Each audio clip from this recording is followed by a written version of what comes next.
Je ne veux pas montrer mon visage, j'ai peur que ça ait des retombées professionnelles. Il faut parler, je pense que pas tout le monde ose parler, donc je parle mais je ne cherche pas à montrer mon visage parce que y a mes études et je ne veux pas que ça impacte dans ma vie. J'ai peur des représailles, donc voilà, je préfère me cacher.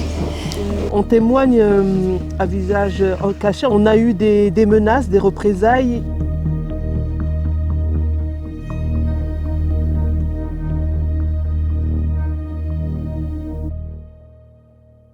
Je pense qu'ils sont aussi mis dans une position d'autocensure lorsqu'elles prennent la parole à précéder l'interdit et à ne pas vouloir apparaître.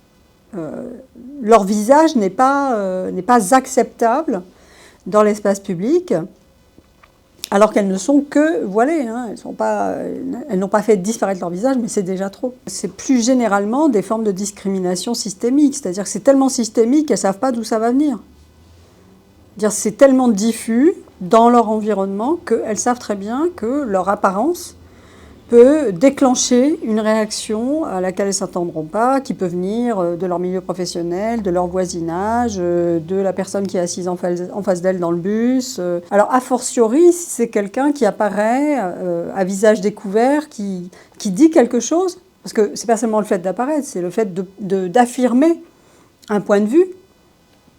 Or, c'est précisément ce qu'on leur dénie. Elles sont censées être complètement vides de toute capacité à penser par elles-mêmes. Donc, si elles apparaissent en pleine lumière et que de surcroît, elles tiennent un propos qu'elles affirment et qu'elles défendent, là, ça heurte beaucoup de sensibilités de personnes qui pensent que, un, il faut les sauver de leur voile, et deux, il faut profondément changer leur point de vue.